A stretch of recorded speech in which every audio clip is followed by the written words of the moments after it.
I wanted to look at this city of Isfahan, Iran, because it's considered, this and Samarkand, which is one of the cities in Central Asia. There's different cities in Central Asia that also are considered classic examples of Islamic city planning and how it reflects the value systems of the religion. And I happened to use Isfahan because I happened to have taken some pictures there. So I used this one, but it is considered, I mean, when you're talking to people like at the Smithsonian, for instance, I went to a workshop there, and they immediately started talking about Isfahan and the town square, because Iran has had enough wisdom to maintain that place and not let it, be sort of modernized. It's very, very traditional to this day. It still looks the same way it would have looked 200 years ago, 300 years ago. So let me kind of talk a little bit about this, because the whole idea, the Islamic idea of social harmony and how it's reflected in city planning and in architecture is very obvious over here. But I wrote the word horizontal realm because one of the things that I noticed as I was studying this place and visiting it, I just started thinking about it, and I thought, okay, there's the horizontal realm and there's the vertical realm. And by horizontal, I'm going to take you north, south, east, west and show you horizontally what I saw as I traveled through there. But I also started thinking vertical realm of the social strata. There's the people at the bottom, and there's the middle class, and there's the upper class, and there's certainly a different set of rules for the people up here because they're the royalty. So there's a different set of rules for the guys here as there is over here. So I'll talk about both of those, starting with the horizontal realm in particular. So on the east side, there's the Shykh Lutfullah Mosque. I think that's the one that I have a 360-degree tour. I've got a tour that I'm going to link up to here that's really nice, a photographer that did a 360 of that mosque. And it was either this one or the one across from it. But you've got your religion represented here. On the west is what's called Qapoo Palace. So this is the palace from, if you ever read about the town square in Isfahan being used for polo games, there's still these two. They look like cement, but they're still two polo, what are they called that you have at the end of the goals, thanks. Two polo goals that are still there. But people say, and have written about the fact that kings used to sit up here. This building, by the way, is right there in this slide. And kings used to sit up here and watch polo games, but they used to play polo with the head of their enemies. They would kind of wrap it in different things and then play polo with the heads, and that's what they had the polo sticks and the polo balls, and they just to make it a message. They're sending a message. We're going to have a polo game. It's going to be with my enemy's head. So definitely making messages here. At the north is what's called Qaysari Bazaar. Still pretty much looks like it would have 200 years ago, except you've got a whole lot of electricity here, which you wouldn't have had at that time. But there are what's called oculus, or openings up in the roof. Beautiful. The roof in this building is just stunning. And there's actually a 360-degree tour of this place on the web.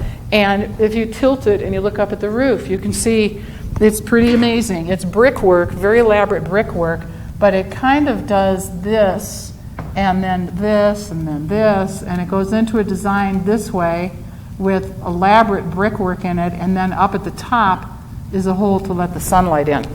So you can see how lighting was done centuries ago. And then, of course, you've got electricity now. Okay. Oh, I'm sorry. And then south is the southern part is the Masjid Imam, which means the Imam's Mosque.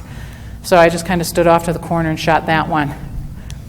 But if you're thinking back to what's at the north, what's at the south, what's at the east, what's at the west, what you're really looking at is a combination of religion, government, commerce, and education. This, by the way, is a school. What does it look like? And I mean, architecturally, if you put this up for your students and say, what do you think this building is? What do you think they'd say? A church? Yeah, there's a little hint right there. They would think it's a mosque, right? Because they would look at that and say, well, that's a mosque. And yesterday I had mentioned schools have a mosque in them and mosques have a school in them. And you look outside the window and you've got a combination of a school and a mosque. The madrasa and the mosque. There's a difference between the two buildings. So that's one of the things that's kind of important to keep in mind. Here, I wanted to show you this one. This is called the Muqarna, which is a fancy, the Arabic word. It's like that honeycomb design that is over a lot of the doors and the entrances, or the iwans as they call them, of the buildings. And I shot this picture. I just kind of stood outside in the sunlight and shot that before I went into the building. And when I showed you Christ being lowered from the cross, and I mentioned that artwork is often used to teach people about the religion, and one of the things when I looked at that and I was thinking about it, I remembered what went through my head when I saw this. Because there is no representational art here, supposedly. There's actually a whole lot going on here. Because I had sort of a list of, oh, yikes, sorry, Tara. Just knocked down your speaker. I have a list of the things that kind of went through my mind as I was standing there looking at this place. And where did I put it? Because I actually made literally a list of it. Because it kind of went on and on and on, and I hadn't even entered the building yet. Here's the first thing I thought of was Noor, which is chapter 24 of the Quran, and that's the one I mentioned that's called the light. And it actually is kind of similar to the Gospel of St. John. It's very similar, actually. It says, God is the light of the heavens and the earth. The parable of his light is that as if there were a niche, and within it a lamp, the lamp enclosed in glass, the glass, as it were, a brilliant star lit from a blessed tree, an olive, neither of the east nor of the west, whose oil is well nigh luminous, though fire scarcely touch it. Light upon light, God doth set forth parables. Remember I said, the Quran says, there are parables or symbols, and you should think about it. So don't just walk in and go, oh, that's pretty. Stop and think. What is the architecture saying here? Think about it. And God doth know all things. Second thing that came to my mind when I looked at this, I thought, okay, it kind of looks like a beehive. And there's a chapter in the Quran, chapter 16, verses 68 and 69, and that chapter is called the bee. And so I kind of looked at that and I went, okay, sort of bringing nature's imagery here. And there's a lot of verses about nature and how people who reflect and look at nature understand the divine creation a lot better. If you stop and you look at it, you don't go, oh, that's a nice cloud. You stop and go, whoa. You just look at it and go, whoa. Who created that? What does it mean? What's it doing? What happens if the clouds stop moving? There's a mercy to the fact that there's wind here. If there weren't wind, we'd all be dead. So that's something that simple, that you can kind of stop and go, whoa, there's mercy in that cloud. Okay, there's mercy in the lightning. So I started thinking about the bee, the chapter there, and it says, and consider how thy sustainer has inspired the bee. And then there's a quote here. Prepare for thyself dwellings in mountains and in trees, and what men may build for thee by way of hives, and then eat of all manner of fruit, and follow humbly the path ordained for thee by thy sustainer. And lo, there issues from within bees a fluid of many hues, wherein there is health for mankind. In all this, behold, there is a message for people who think. So again, it's kind of saying stop, think. And so architecture is also saying stop and think. Third thing I thought about was there are scriptural references, more references to the healing qualities of honey and the healing quality of the Quran as a mercy. There's actually a verse that says if you're sick, you're not feeling well, you're having problems, turn to the Quran because it is a healing and a mercy for you.